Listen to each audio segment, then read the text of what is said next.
Sometimes a task overwhelms you so much that you just completely freeze. You will procrastinate on it forever, doing literally anything else. But it's always there in the back of your mind bothering you. You are constantly stressed about it, but you can't seem to do anything. It feels like standing at the bottom of a mountain with no trail, no gear, and no idea how to climb. So instead, you just chase dopamine hits, scrolling on your phone for hours and hours. So what do you do when you're stuck like this? First of all, if you're going through it right now, I feel you. Don't beat yourself up or call yourself lazy. It happens to all of us with ADHD sometimes. It's not your fault. I'm going to help you in this video because I deal with this all the time. I have tried so many things, watched all the generic productivity advice that never actually works. But what I'm going to show you is the most practical method to get unstuck and finally start any task that you've been unable to begin.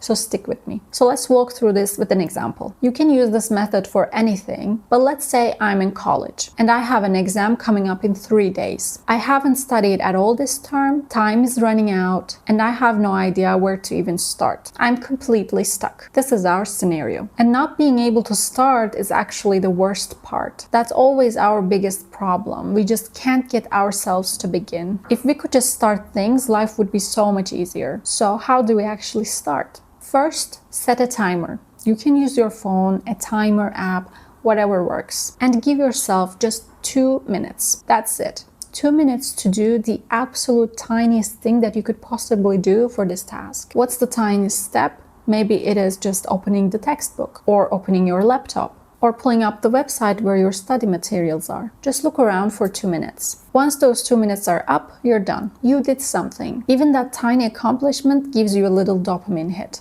That's progress. Now we keep going. Next, set up your timer for 5 minutes. Pick the next tiny step. Maybe it's reading through the first paragraph of the first chapter for 5 minutes. So you do that. And while you are doing this session, you might notice things. Take some notes. Start figuring out what you actually need to do. When those 5 minutes are up, give yourself a quick break. Go grab some water, stretch a little, then back to the timer. 8 minutes this time. Pick the next small thing you can do. And at this point, you're starting to understand what you actually need to do for this task. You are easing into it bit by bit, getting yourself ready for the harder parts instead of jumping straight in. With each session, you're figuring out the task better and understanding what you need to do next. It's like building stamina. You're not forcing yourself to run a marathon immediately. You are warming up gradually.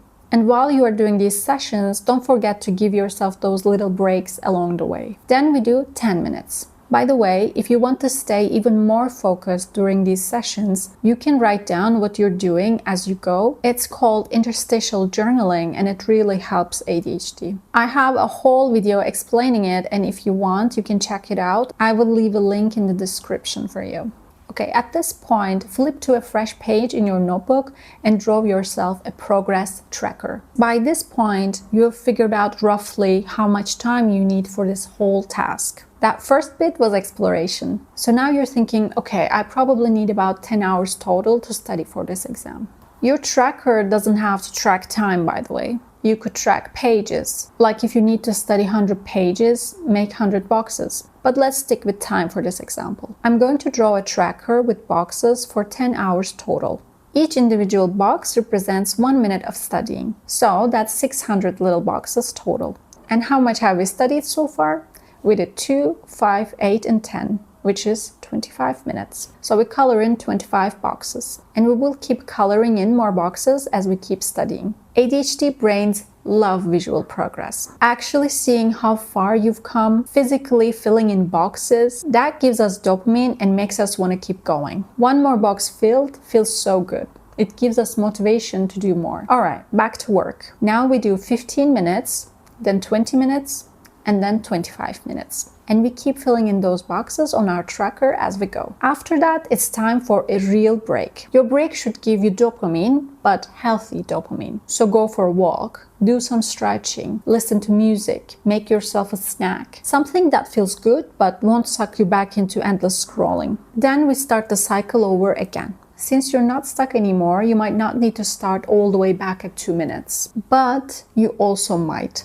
So check in with yourself. Do you know what your next tiny step is? Do you know what to do next? If you don't, then drop back down to 2 minutes and figure it out. Then build back up again. 5, 8, 10, 15, 20, 25. And keep filling in that tracker until you finish your task. This is the method that gets me out of that horrible dark pit of task paralysis. I know exactly how terrible it feels to be stuck like that. So please try this. If it helped me, I really think it can help you too. Let me know if you give this a try and tell me what task you used it for. I'd love to hear how it goes. I was also thinking about doing a real-time video of me doing this, kind of like a body doubling session using the method I just mentioned. Also, let me know if you would be interested in that. So thank you for watching this video and I'll see you next time. Bye!